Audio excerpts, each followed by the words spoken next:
water even. I usually have a straw in my water. But this is weird. And the fact, and I don't want it looking like I'm sucking on a glizzy when I'm drinking a beer. And do not use that for the open. Do not use that for the open.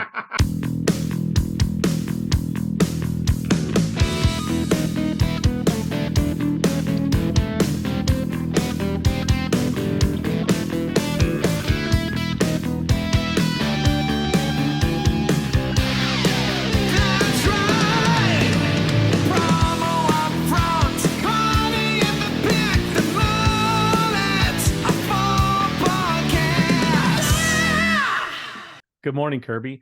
And that's how we start off this episode of the Promo UPFront podcast. That's right, episode number 172. I am one of your co-hosts, Bill Petrie. With me as always, you know what? I got to do it. Kirby, you shake my nerves and you rattle my brain. Too much merch drives a man insane. You broke my wheel, but what a thrill. Goodness gracious, great merch of fire. That's right, the one and only Kirby Hasseman joins me. Kirby, how the heck are you? I'm doing better. I thought, we got to a point where we just finished the songs, but not only did you do the song, you did it with gusto and you rewrote it. So that's why I can't sing along because I didn't know where it was going to go. So I'm doing pretty well, buddy. How about you? I'm doing good. We're in the middle of October. I mean, the end of the year is flying by. Right. And I know this might surprise you, Kirby, but that got me to thinking, there's only 72 calendar days left in 2024. Next year's a leap year. It's an Olympic year and it's an election year, which we will not discuss on this podcast. But it begs a few questions. How is the health of your business? What do you want to do differently in 2024 to help grow your business and meet new clients? And how many goals did you accomplish in 2023? Well, PXP, of course, is our sponsor today, and they have a few recommendations as you kind of wind down 2023 and set your launch pad for 2024. Take the time to work on your business, not just in your business. Involve the key people in your company. Everyone has an idea or two. What do you want to accomplish next year? Will you plan for 10% growth, 25% growth, maybe more? Who knows? Celebrate your plan and goals for 2024. Do something fun afterwards. Sometimes goal setting can be a little arduous, can be a little tedious, and other IOUS words, but take some time and celebrate that when you're done. And remember to call PXP Solutions for all your apparel decorating needs. They have capacity for those end-of-year embroidery, screen printing opportunities, and this is the time for planning and working with your peers, and they consider themselves absolutely your peer. They're going to help you make better decisions when it comes to apparel decorating, avoid costly mistakes, and help you create a solid plan for your business growth as it pertains to apparel. So call our friend, the owner, the CEO, good time player man himself, Bruce Jolish with PXP Solutions, 214-226-3105. You want to email him? That's cool too. Bruce at pxpsolutions.com. Together, we can make it happen. All right, Kirby. So I have the Upfront podcast part today. Actually, this is the Upfront podcast. I have the Upfront section. I've got just pages of notes here. Wow. Okay, cool. Yeah, I spent 4 days preparing. So why don't which topic do you want, Kirby? 1, 2, 3, 4, 5, 6, or 7? 1. Number 1. Excellent. All right, so Koozie and Imagen brands announced this week that they're combining under one umbrella, not Peerless. Industry bad joke there. All right, but they're going to combine under one umbrella. So a little background for those of you who don't remember, Koozie acquired Imagen brands in December of 2020, but they've been operating as standalone businesses now for almost 3 full years. And they've really had no changes in 2023, but beginning in 2024, they're going to do a slow transition to a single ordering process beginning January 1st, 2024. And by the end of the integration, they expect, and this is what they're hoping the benefit is for distributors, expanded items with full color decorations, more items available at a 48-hour standard, products with products with a sustainability stance, and additional free services and waived fees. Now, the pricing will default to Koozie Group's current structure, and the Imagen Brands website will cease to exist right around April 1st, no fooling, of 2024.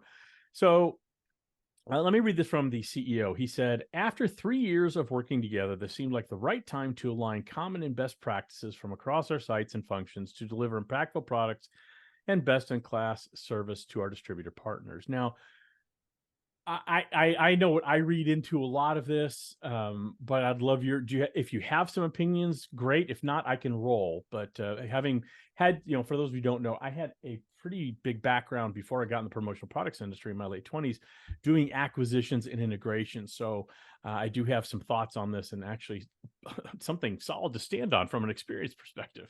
Well, that's cool. Yeah, no. So I gave this a read. Obviously, as a distributor, we do business with Imagen and Koozie Group. And to be honest, when the acquisition happened, I think a lot of times organizations will be like, oh, they're still going to stand alone, whatever. I wondered how long it was going to last. It's concerning from a distributor perspective, at least from my perspective, I should say. At the end of the day, I think that there were lots of people who I would follow along and say, okay, yeah, I like doing business with Imagen brands, or I like doing business with Koozie. Even the best organizations that completely integrate, it can be a shit show. It's really hard. And then the other piece, so my guess is come January 1st, it's going to 2024 is going to be a really tough year of transition for those two organizations, just from a service perspective, because it seems like it always is when this happens.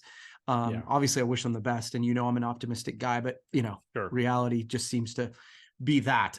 Secondarily, when I hear this, I think back to Lee Wayne acquiring JII.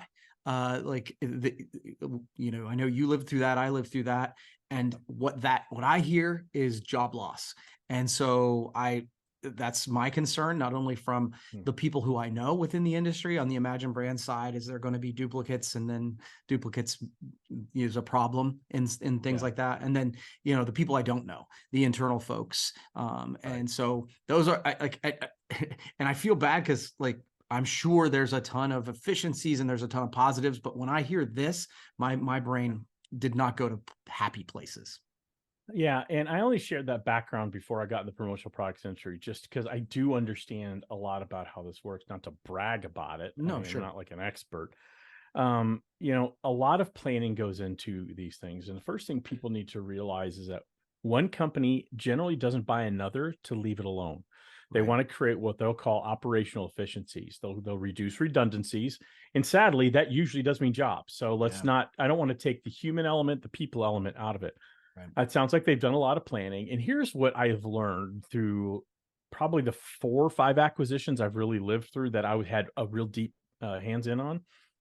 You can take 10 years planning it. You can take 10 years, literally planning every single detail, making sure that there's no hiccups for the customers, making sure that everybody feels warm and fuzzy inside, making sure everybody's been communicated to. And 3 hours into day one, you're going to have to scramble, and you're going to have to react to things you didn't think about. So everybody has a plan at some until they point, get punched in the mouth. Correct. Thank you, Mike Tyson. But yes, you're 100% right. And so I think, there are going to be operational efficiencies. And if they can pull some of this off with the combination of the two companies, there will probably be some benefits you as a distributor will feel, and it will be a good thing. That being said, they're not closing any plants. They're very careful to say, we're not closing any plants.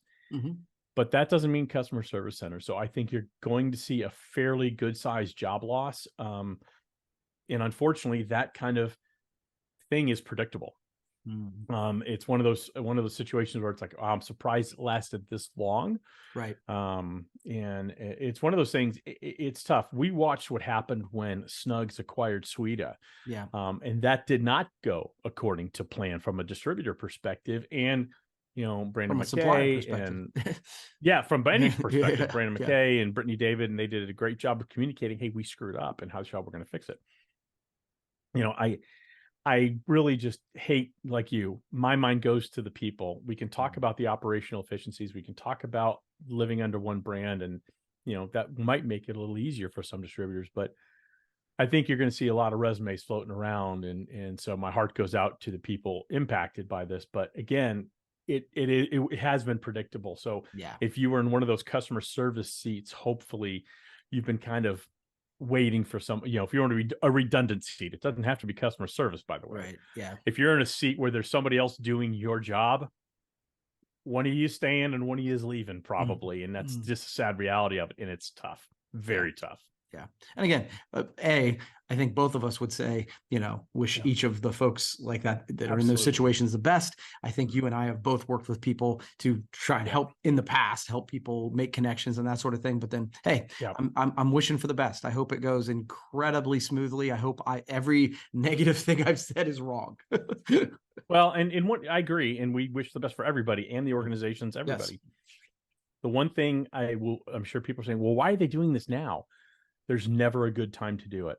There's never a right time to get married. There's never a perfect time to have children. And there's never a perfect time to really consolidate businesses. It's a very difficult thing to do.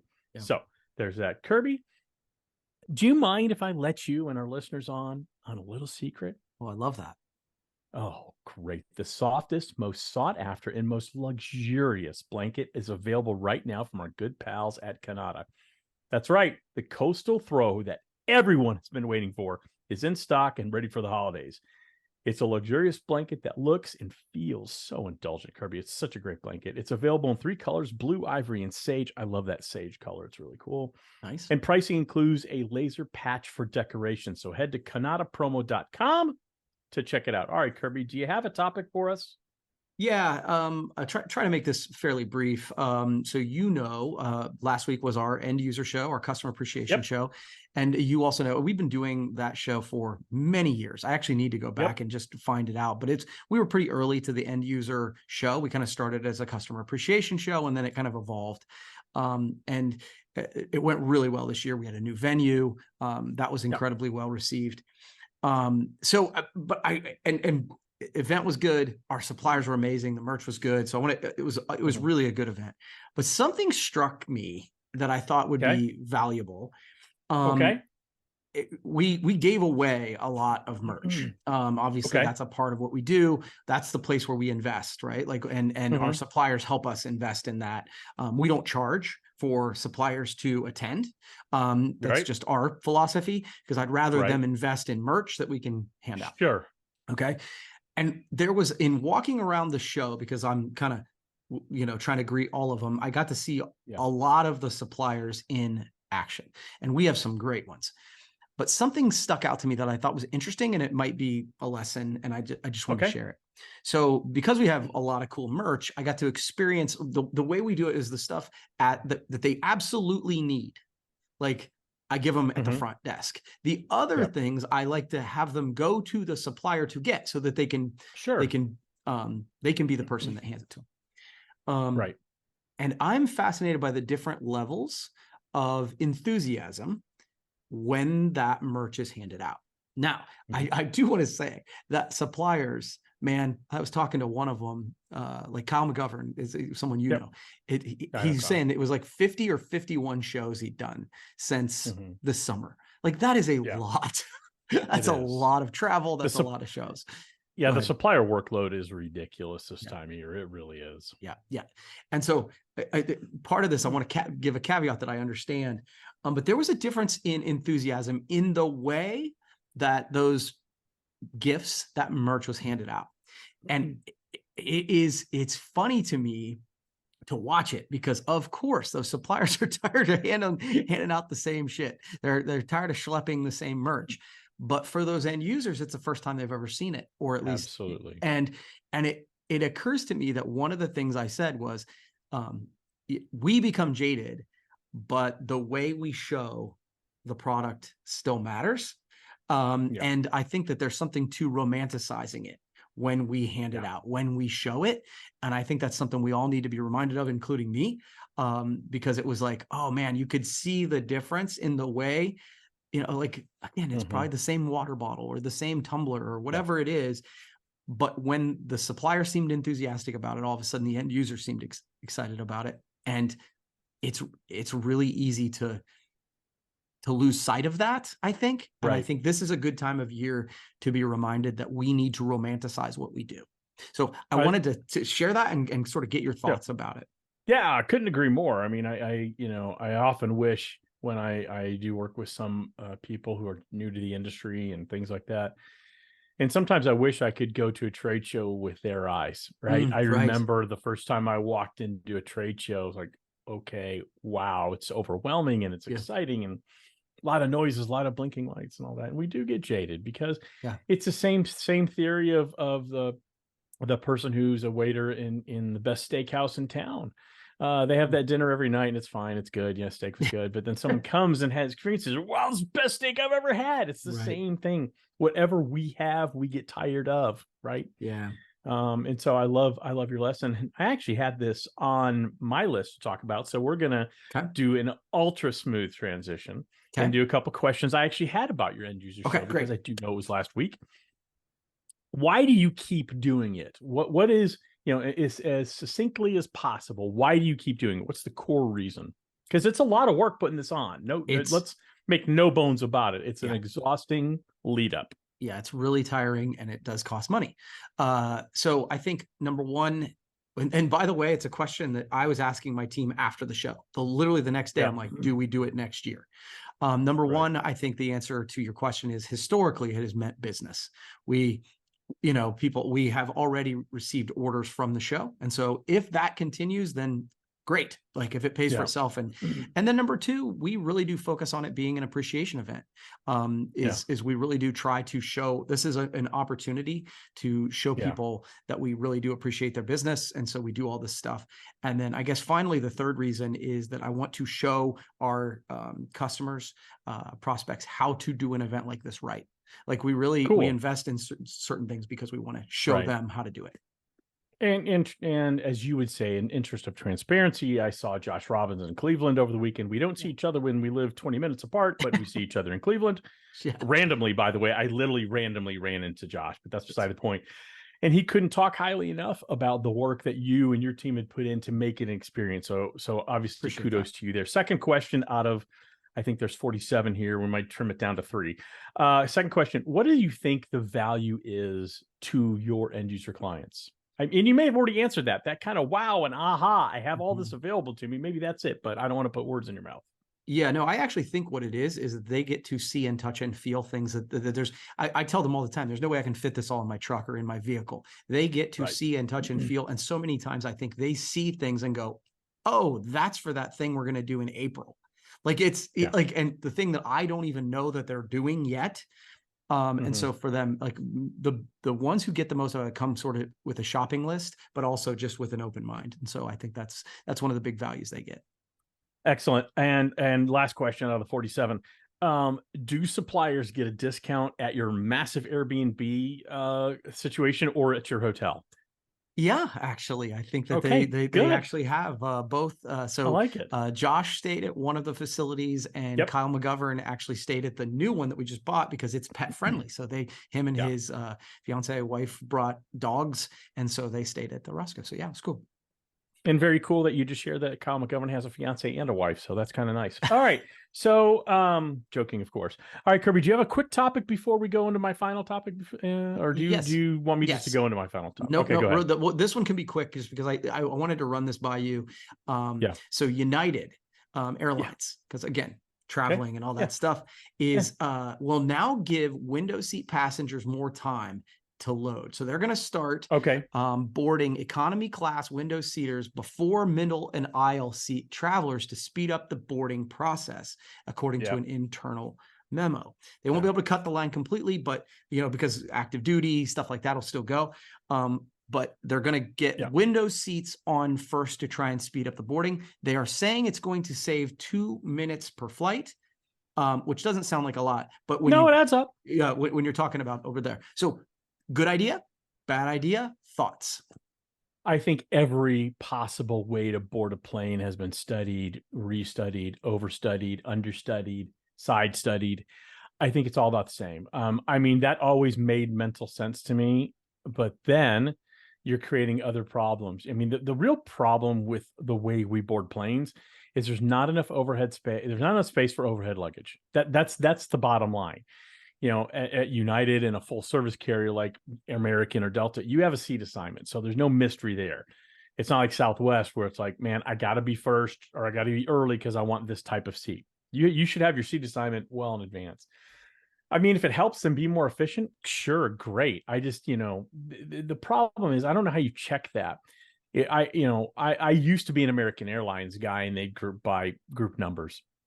And if you have your boarding pass on your phone, which I'd say probably 80-90% of people do, they don't check that. I mean, there's different colors, but it's only like 2 colors. So after about group 3 or 4, you can but let's say I'm holding a group 7 or 8 pass, I can board with group 5. No one's going to know. And so you create that type of problem. I don't know what the solution is. I really don't. So if they think it's going to make it more efficient and they're going to pass those savings along to the passengers, let them. That's great. That'd be great. Okay. I like the idea, and I think that the way we do it now is about as inefficient as you can do it. So if they're looking at additional ways, I'm down. So I just curious. I would also like to see them board first class passengers last and save all that overhead bid space. Cannot put anything in there unless you're sitting in the first class or business class section. But that's my opinion. All right, Kirby.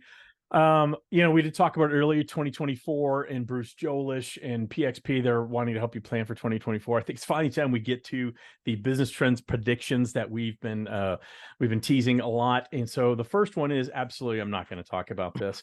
Kirby, I have a question for you. All right. I have a very serious question for you. Okay. Are you ready? Today's Thursday, so you get to have a beer tonight, if I remember correctly, tonight, and you're excited about that. I am. Are you ready to enjoy your beer by sucking it through a silicone glizzy? I can guarantee you the answer is no. I don't even know what that is, but no. Okay, so Oscar Mayer makes a sucking a tube steak at a ballpark legal, fun, and meme worthy. If you remember last year, there was a viral video of a guy at a Yankees game taking a straw to his hot dog and poking a hole through it, and then putting the hot dog in his beer and sipping his beer through the hot dog, which to me makes me want to absolutely retch. Well, yes, our good pals over at Oscar Mayer have taken that viral video and made it a reality. They have launched a limited edition silicone version of the hot dog straw. And for obviously, Kirby, you're not on the cutting edge like I am. Right. The kids call a hot dog a glizzy. Okay. Okay. So, okay. I'm not sure they do, but sure, that's fine. They do. My kids do. Okay. It's available. It was available free through a special page on the Oscar Mayer website. Of course, it was gone in a couple days. And here's what they said about it, Kirby.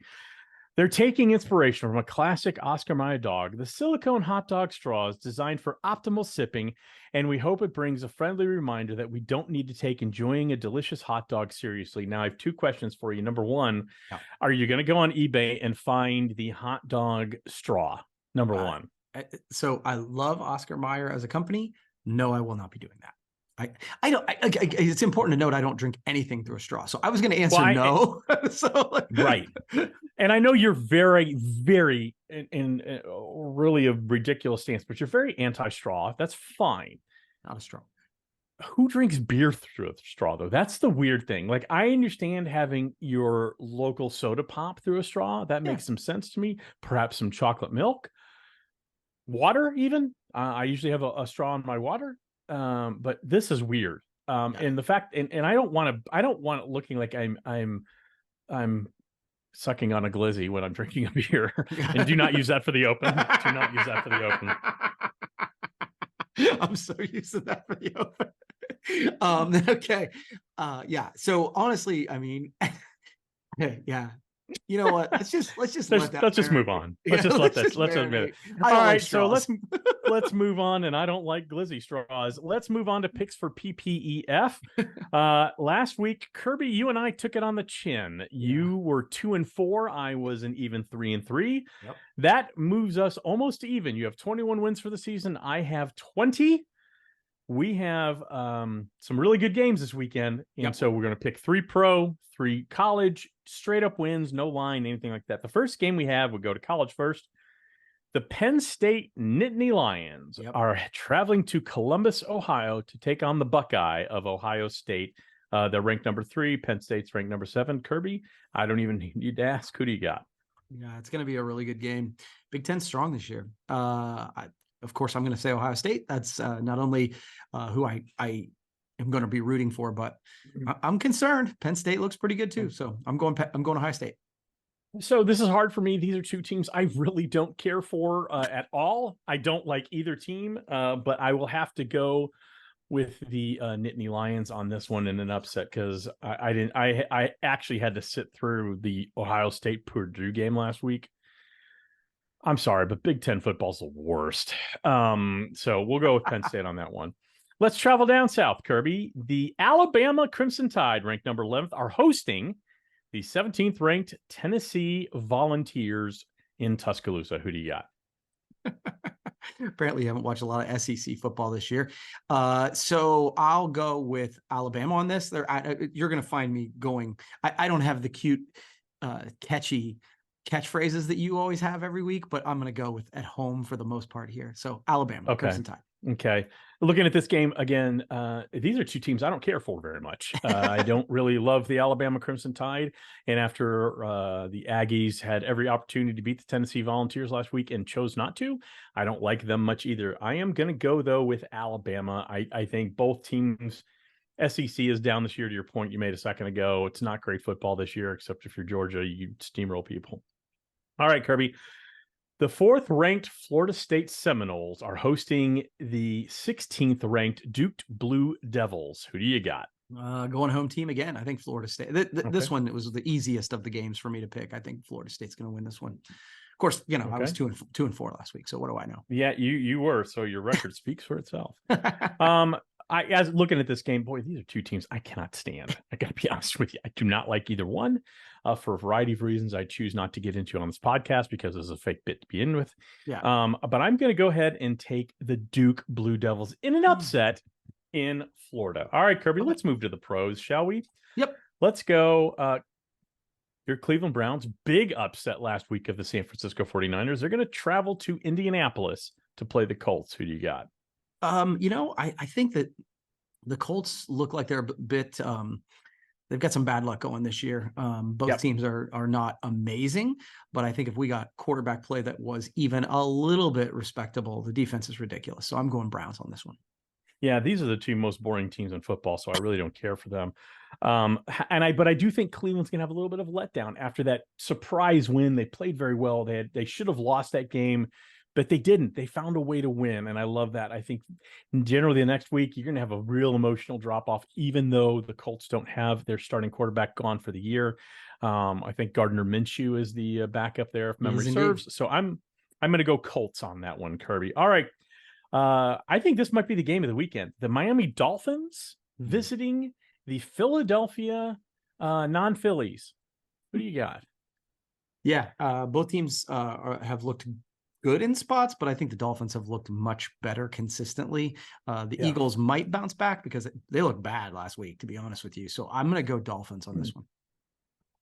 Yeah, boy, you talk about two teams I don't like, and these are two of them. Philadelphia did not look good last week. Jalen Hurts has really fallen back to earth as a quarterback, so I don't really have a lot of faith in him. I am also going to take the Dolphins to win in the city of brotherly love. All right, final game. This is Monday night. I always love a good Monday night matchup. This feels like a good one. San Francisco coming off that very tough luck loss. Huh? What? Go ahead. I'm sorry. No, San Francisco coming off that very tough luck loss in Ohio. We're traveling a little north. They're heading up to Minnesota on Monday night to play the Vikings. Kirby, who do you got? Yeah, the Niners didn't play well against the defense of the Browns. I think they're going to take it out on the Vikings. I actually don't think this is going to be that close of a game. I think they're going to crush the Vikings. Yeah, I have a tough time with this game because these are two teams I really cannot just stand at all.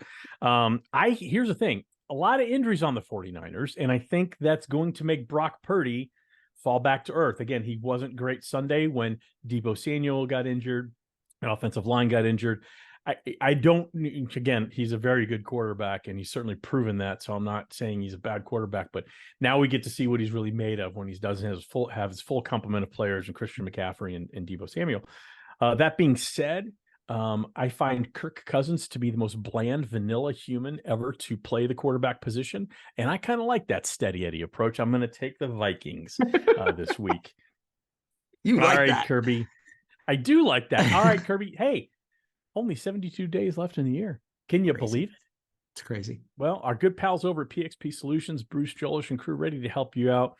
So ready to help you finalize your 2023, help you end the year strong and then work with you on your goals for 2024 to grow your business. You can reach them. Call Bruce. He answers his phone, which is actually quite refreshing in 2023.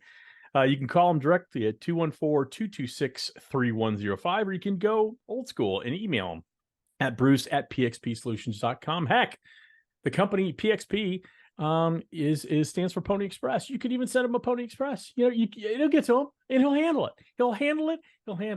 But this is the end of the podcast. I've got to go find a Glizzy. Let's go.